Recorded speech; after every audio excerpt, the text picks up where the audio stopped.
Hey everybody, Pastor Joel here. I feel like I need to introduce myself because I don't have the beard. As you can see, I shaved it off a couple of weeks ago. I decided that the first Sunday we were back here in the church together, I would shave my beard, and so here I am, clean shaven and ready for worship.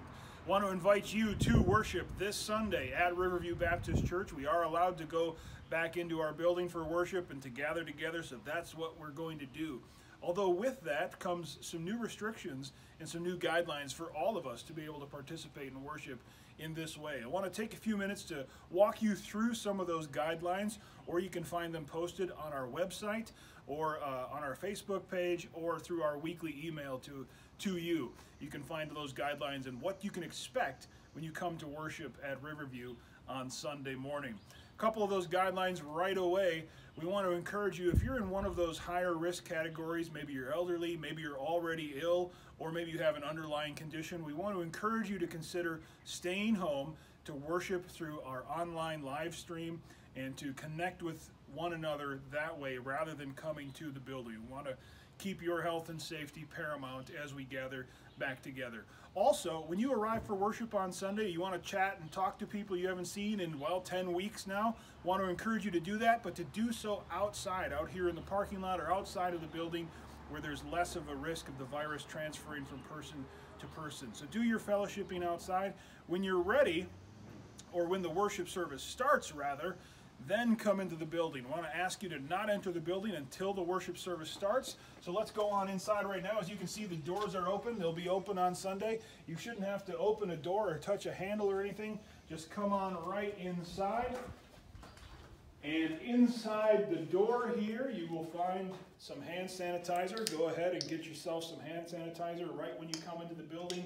This is also going to be the time when you put on your face mask. Yes, all of us are encouraged to wear a face mask to worship. I'm only going to put it on for demonstration purposes because it kind of muffles my voice.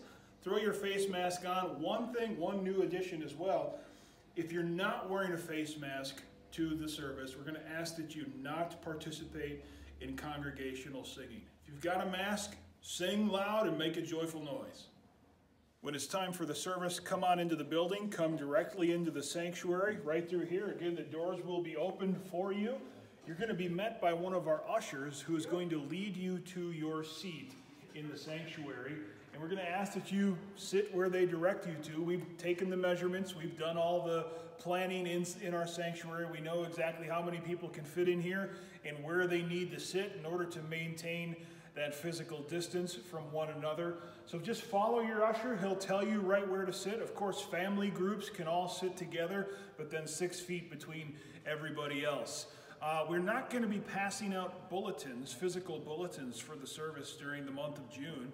And so we want to encourage you to download a bulletin on your smartphone or your iPad or something like that. You can print it off at home, or you can just have it right on your device in front of you. There also won't be any offering plates passed for the foreseeable future. So you can either give online through our website, you can give by text, or you can bring your offering. There will be a drop box here out in the foyer in the narthex here where you can just put your offering right into there. At the end of the service, you'll be dismissed, and want to encourage you to not bottle up here at the doors, the sanctuary doors. Instead, just let people get on out in order to maintain that physical distance between yourselves. So just take your time getting out of the sanctuary or out of one of our overflow rooms. There will be overflow rooms because the capacity here in the sanctuary is limited. We can only fit a certain number of people in this room. So we're going to be using the fellowship hall as an overflow room and also the fireside room for overflow seating. We're going to be simulcasting the service to those different rooms. So no matter where you are in the church here, you'll be able to worship with other people, whether it's live here in our sanctuary or through the simulcast in those overflow rooms. Here we are in the fellowship hall. This is going to be one of our overflow rooms that we'll use on Sunday mornings.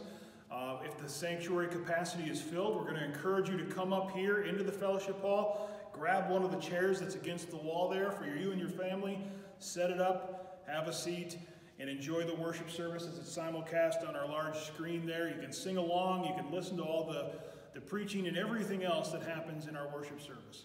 Another overflow location is going to be in our fireside room downstairs. Hopefully we'll be able to accommodate everybody that wants to join us for worship on Sunday.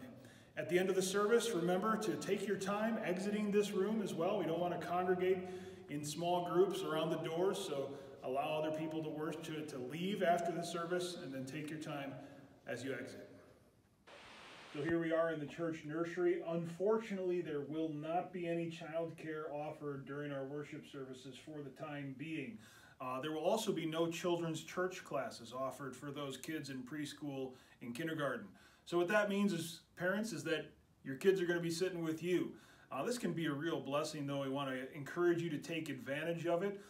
Maybe you think sitting with your family in one of those overflow rooms would be a better idea than in the sanctuary. That's fine. That's totally up to you. Parents also want to encourage you to keep an eye on your kids when they're here at the church, to keep them in your proximity, at least keep them in eye shot, to kind of try to limit their movements as much as you can to prevent, again, the spread, the potential spread of any of that virus.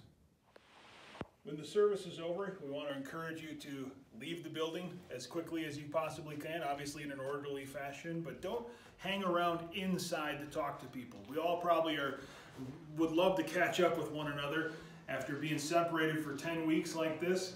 But we want to encourage you to go outside and do that catching up. Go outside to talk to your friends and your family members after the worship service. Again, try not to bottleneck through the doors too much. Leave space between you and others until you're outside here in the wonderful warm weather, and you'll have plenty of time to talk to people who are here worshiping with you.